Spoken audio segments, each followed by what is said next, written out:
Welcome to the Jignu IAS academy. आज हम पढ़ेंगे नेशनल एजुकेशन पॉलिसी 2020 के बारे में। अब नेशनल एजुकेशन पॉलिसी क्या है, इसके फीचर्स क्या हैं और कौन से इनिशिएटिव इसके अंडर लिए गए हैं, ये सभी चीज़ों का डिस्कशन हम इस वीडियो में करेंगे। आप इस वीडियो को अंत तक देखिएगा और लाइक शेयर सब्सक्राइब करके जाइएगा। तो चलिए स्टार्ट करते हैं कि क्या होता है national education policy. National education policy जो है उसका एम है कि इंडिया को एक ग्लोबल नॉलेज सुपर पावर बनाए, और ये ओनली थर्ड मेजर रिवैम्प है कि मतलब ऐसा कोई थर्ड मेजर ऐसा कोई पॉलिसी है, फ्रेमवर्क है एजुकेशन के लिए। अगर हम इंडिपेंडेंस जब से भारत आज़ाद हुआ है तब से देखें तो इससे पहले दो पॉलिसीज़ आई हैं। पहला आया था 1968 में और दूसरा आया था 1986 में। अब इसके फीचर्स देख लेते हैं क्या है। ये इंश्योर करेगा universal access all level of schooling, like pre primary school से लेकर ग्रेड 12 तक। इंश्योर करेगा कि बच्चों को क्वालिटी अर्ली चाइल्डहुड केयर मिले और एजुकेशन मिले सभी चिल्ड्रन को between 3 to 6 year age group के बच्चों को। अब न्यू करिकुलर पेडागोगिकल जो स्ट्रक्चर है वो होगा 5+3+3+4, कॉरेस्पॉन्ड्स एज ग्रुप 3 to 8 और 8 to 11 and 11 to 14 and 14 to 18 respectively, right. और उसके बाद देखते हैं कि ये कवर करता है 4 स्टेज ऑफ स्कूलिंग को। 4 स्टेज कौन सी है। फर्स्ट है फाउंडेशनल स्टेज जो कि 5 इयर्स का होगा, प्रेपरेटरी स्टेज होगा वो 3 ईयर का होगा, और मिडिल स्टेज होगा 3 ईयर का, और सेकेंडरी स्टेज होगा 4 साल का।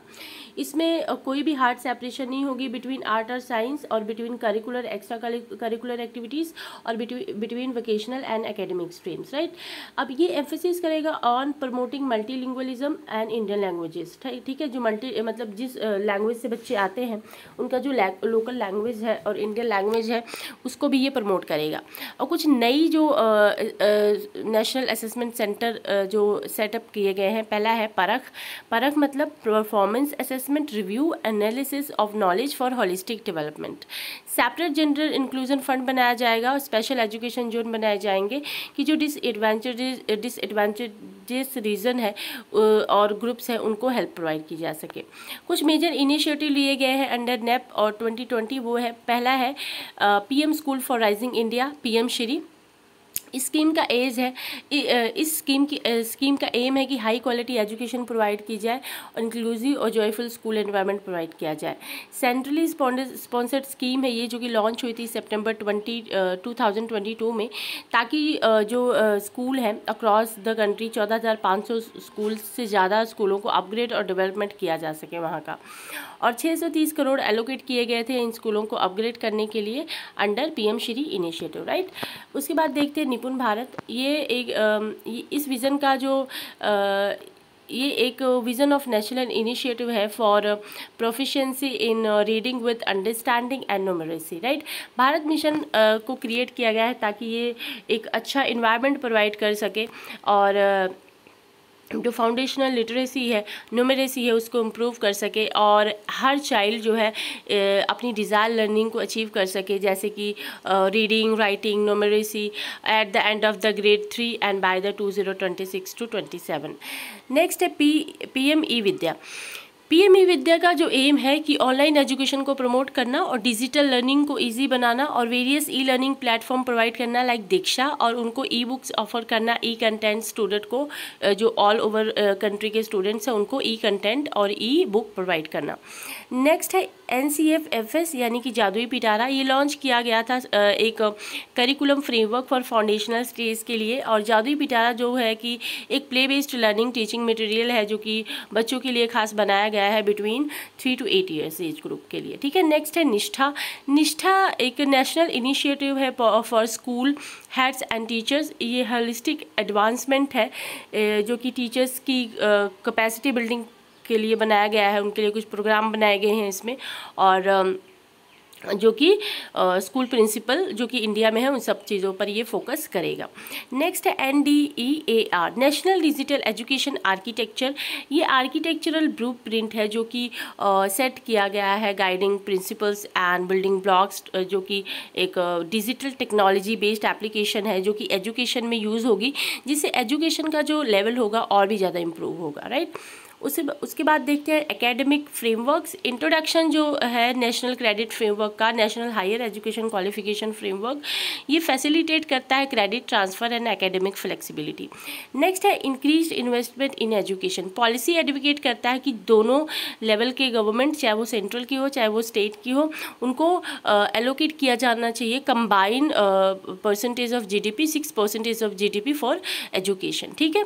और अलाइनमेंट होगा इस विजन के साथ, और मिनिस्ट्री ऑफ एजुकेशन ने विटनेस किया है कि जो बजट है वो है 1,12,899 करोड़ इन 2023 और 24 में, और इंडिकेट किया गया है कि 13%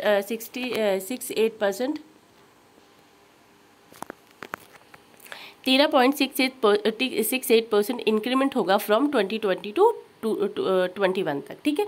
international campuses and partnership, NAP 2020 ने सपोर्ट किया है इंडियन यूनिवर्सिटीज़ को ताकि वो कुछ कैंपसेस अब्रोड में भी सेटल कर सकें, इस्टेब्लिश कर सकें और इनवाइट कर सकें फॉरेन इंस्टीट्यूशन को ताकि वो इंडिया में ऑपरेट कर सकें। मेमोरेंडम ऑफ अंडरस्टैंडिंग साइन हुई है for the establishment of IIT campuses in Zanzibar and Abu Dhabi, जो कि इंडिया के ग्लोबल एजुकेशनल आउटरीच को रिफ्लेक्ट करता है। Educational innovation in gift city, NAP 2020 का जो इनोवेटिव अप्रोच है जो कि एक्सटेंड हुआ है गुजरात के गिफ्ट सिटी में, जहाँ पे वर्ल्ड क्लास फॉरेन यूनिवर्सिटीज़ होंगी, इंस्टीट्यूशन होंगे जो कि परमिट करेंगे specialised courses for the students, right. ये मूव फ्री होगा फॉर डोमेस्टिक रेगुलेशंस। इसका एम होगा कि हाई एंड ह्यूमन रिसोर्सेज को नर्चर किया जा सके for financial services and technology. उसके बाद देखते हैं what are the related initiative. इसके रिलेटेड कौन से इनिशिएटिव हैं। फर्स्ट है world class initiative, world class institution scheme. World class institution जो स्कीम है वो इनिशिएट की गई थी 2017 में। इसका एम है कि affordable top notch academic research facility को क्रिएट किया जा सके, और ये स्कीम डेजिग्नेट करती है इंस्टीट्यूशन ऑफ एमिनेंस जो कि प्रमोट करता है एकेडमिक एक्सीलेंस को, और 12 इंस्टीट्यूशन जिसमें इंक्लूड है 8 पब्लिक और 4 प्राइवेट, जिसको आइडेंटिफाई किया गया है as a institute of eminence. और ये एक टेस्टामेंट है कि इंडिया का जो कमिटमेंट है provide world class education. Global initiative क्या है for academic network and spark, ज्ञान जो कि फोकस करता है tapping the expertise of scientist and entrepreneurs, include करता है उन सभी इंडियन ओरिजिन्स को और इंडिया के एकेडमिक रिसोर्सेज को। स्कीम जो कि प्रमोट करती है एकेडमिक एंड रिसर्च कोलैबोरेशन, जो कि एनहांस करती है रिसर्च इकोनॉमिक इकोसिस्टम को by collaboration between Indian and foreign institution को, ठीक है। दोनों लोग जो कोलैबोरेट करके एक बहुत ही बेहतरीन सिस्टम तैयार करेंगे। ये इनिशिएटिव कंट्रीब्यूट करता है रिसर्च क्वालिटी को इम्प्रूव करने के लिए और प्रमोट करता है नॉलेज एक्सचेंज को, राइट।